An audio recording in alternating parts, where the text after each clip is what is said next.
এবার যখনই রাজকীয় খাবার তার কাছে চলে এসেছে,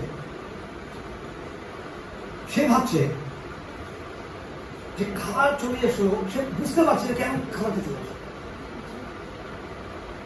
এবার সাথে সাথে সাথে সাথে সে ঠিক আছে খেয়ে দিয়ে দিল।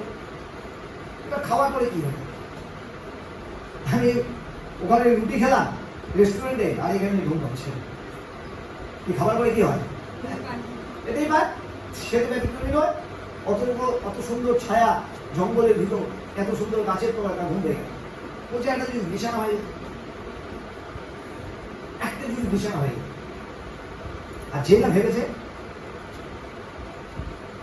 বিছানা চলে এসে রাজকীয় বিছানা আর শুয়ে পড়েছে। এবার শুয়ে পড়ার পরে ঘুম থেকে যখন জেগেছে তখন দেখেছে সন্ধ্যা হয়ে গেছে এবং অন্ধকার, তার মধ্যে জঙ্গলের অন্ধকার কতটা ঘুটঘুটে হতে পারে আপনার ভালো হবে। ঘুটঘুটে অন্ধকার দেখে সে ভয় পেয়ে গেছে,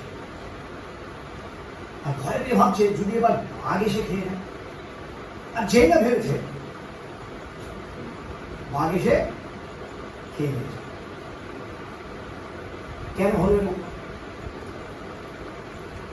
উনি যে গাছের তলায় বসেছিল সেই গাছটার নাম ছিল কল্পতরু। ক্লিয়ার? যতক্ষণ সে ভালো ভেবেছে, পজিটিভ ভেবেছে, ততক্ষণ পজিটিভ হয়েছে। যখনই সে খারাপ ভেবেছে, নেগেটিভ ভেবেছে, তখনই তাকে খেয়ে ফেলেছে। বুঝতে পেরেছে কথাটা? তো আজকের ডেটে আপনাদের জন্য কেবা ইন্ডাস্ট্রি একটা কল্পতরু গাছ।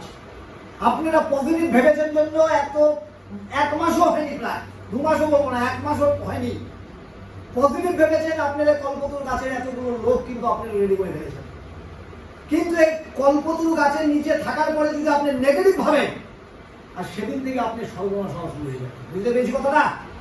কল্পতরু গাছ যতটা পারেন পজিটিভ ভেবে ভেবে ভেবে ভেবে নিতে থাকুন, নিতে থাকুন, নিতে থাকুন। নেগেটিভের এখানে কোনো জায়গা নেই। যতদিন বেঁচে আছি শুধু পজিটিভ আপনি দিতে থাকবেন এই ভাইরাসকে, কারণ এটা একটা কল্পতরু গাছ। ভালো লেগেছে? ভালো লেগে